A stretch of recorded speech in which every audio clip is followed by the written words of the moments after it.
So, on last week's BTC video, I told you guys on Tuesday that expect this type of move to happen during FOMC, where you'll reach up to the range high here at 16,900.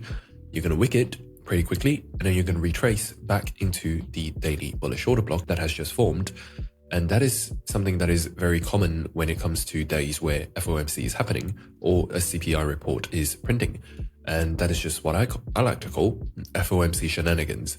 So after that shenanigans price action, I said price would retrace back into the order block and then continue on in its true direction, which at the time I was saying, yeah, it's probably going to go up to 618.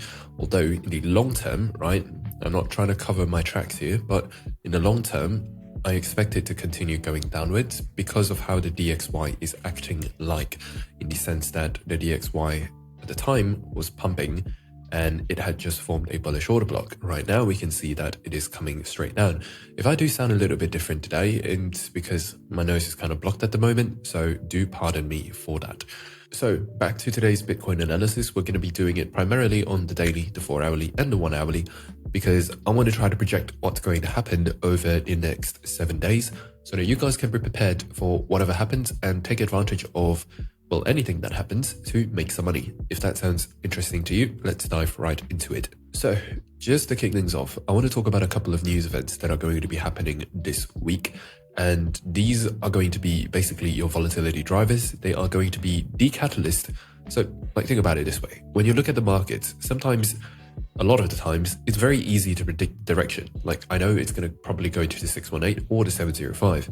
The problem is that I don't know when it's going to happen. And this is where news events come in, because all the attention is going to be on these news events. People like me and you, as well as the smart money, are going to be taking bets based on, the news events. For example, if the CPI year-over-year report is forecasted to be lower than last year, that is a bullish signal.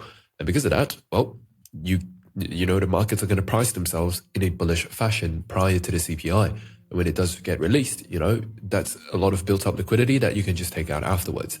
But that's just how you use the news events, right? It's not necessarily, if the CPI is coming today means it's going to go up, or if the CPI is coming today means it's going to go down. No, I'm using news events to predict when things are likely to happen, because direction is easy to get right. When it happens is the real hard part. So back to this website. Thursday is going to be a very important day that you want to keep in mind. If you don't really know what you're doing in terms of trading, then you're going to want to just sit on the sidelines and wait for the CPI report to finish printing, basically, because chances are you're going to get wrecked if you don't know how to take advantage of the FOMC shenanigans like that.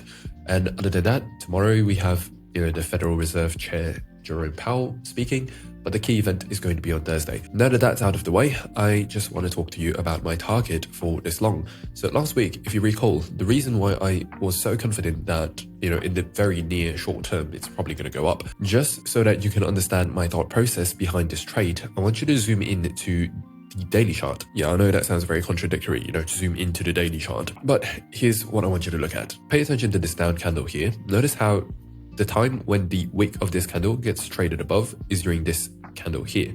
And the moment this happens, this candle here becomes confirmed as a bullish order block, which means the next time that the price returns back to this area, I'm going to expect this to hold as support. And until this low gets taken out, basically, I'm going to expect it to just keep going up. And that's why at the time I just placed a trade at the beginning of the order block, set my stop at the bottom of the order block, and I said that the first target was going to be here. So you could have taken this as TP1. In fact, I recommended a lot of you to take this as a TP1, but ultimately you will get some sort of range extension to, at least the 0.5 or the 0.618. Now, the reason for that is because you need to understand that within every single trading range, which in this case is from this high to this low here, that's your trading range. Within every single trading range, there is a discount and there is a premium. Premium is just anything that is above equilibrium, and which is 0.5, the mid-range, the midpoint, and a discount is anything below the 0.5. Now, this would be equivalent to me saying, okay, if you buy Bitcoin here, you'd be buying an iPhone for $500. Everyone would probably take that because $500 for an iPhone is a pretty good price. But when the price of any asset goes into a premium zone, it would be like, me selling you an iPhone for $2,000, which is very overpriced for an iPhone. And 0.5 is basically market price. It's an iPhone at $1,000, right? Take it or leave it. So the reason why I bring this up is because in any market, in every single market, right, algorithms are the main drivers behind price action. Most of price action that you see on a daily basis is being delivered by algorithms. And these algorithms have sort of a code of conduct amongst themselves, which is if anything spends too long in a discount, they want to rebalance the market, right? They want to keep the market in a state of balance. That's why they want to bring it back up into a premium. And that's why you see these kinds of movements, right? It stays in a premium, it stays in a discount, goes back into premium, goes back into discount, you get the idea. So the reason I bring this up also is because smart money is going to be buying at a discount and looking to offload it at a premium. So in this case, like the minimum target is going to be the 0.5, but ideally you're going to want to look to take your profit at the 618 because this would be squarely in a premium territory, right? And that's how I came up with this trade in the first place. So is this week going to bring us to this target? I probably think so. The only thing that concerns me is if you look at a 1 hourly chart, or actually, let me just visualize this for you. I want you to imagine the range that we were trading at before was from this range low here to this range high here. That's why I had 2 lines over here. That depicts the range. And currently you have just traded above the range, quite convincingly actually. But here's the thing about ranges is that most of the time, when you trade above a range high and when you trade above below a range low, that tends to be range deviation. Even though it looks quite convincing that, it's going to the upside, this is still a deviation. And the thing about deviations is that it always returns back to the mean. And in this case, the mean would be somewhere around 17K. So here's what my prediction is going to be. This week, Monday's move is always false, right? Whatever happens today, given that today is the upside, Tuesday is probably going to reverse this move just for a little bit, right, to fill in some kind of area of value. In this case, I'll be looking at this fair value gap here or even that order block over here. So basically, I would be looking at either that fair value gap over there or this bullish order block over here. So tomorrow, expect some kind of a retracement back into either one of these levels where you can then take advantage of the opportunity to go long, targeting 0.5 or even the 0.618. And that's going to be my weekly projection for Bitcoin. And if we go into the 1 hourly chart, that does add up in the sense that you do have a very nice fair value gap over here. And I know there are a lot of relatively equal lows over here on a 1 hourly chart, but here's the thing that I'm struggling with, right? So Monday's moves are always false moves.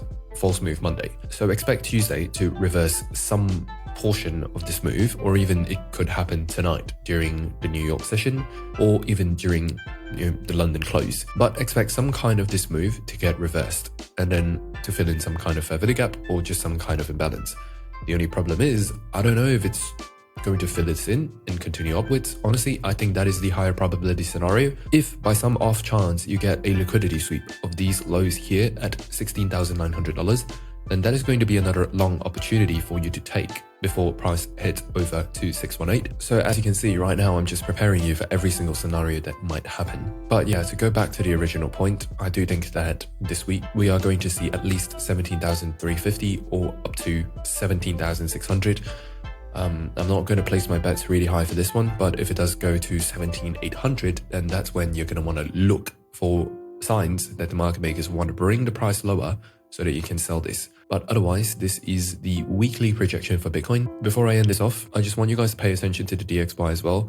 If the DXY is showing signs that it wants to start reversing, for example, you start getting higher highs and higher lows, then that's going to be a sign where you're going to want to just offload your Bitcoin, especially if Bitcoin just happens to be at the 618 or even the 705. Remember, market makers will always buy and accumulate at a discount and then offload their positions at a premium. Retail traders are the people who will either buy in a premium, expecting it to go higher, or buying in a discount, and then when it does go into a premium, retail traders are the exact type of traders that are going to be thinking, oh, it went up so much already. Imagine if I just held on for like 2 more weeks, my profit would double.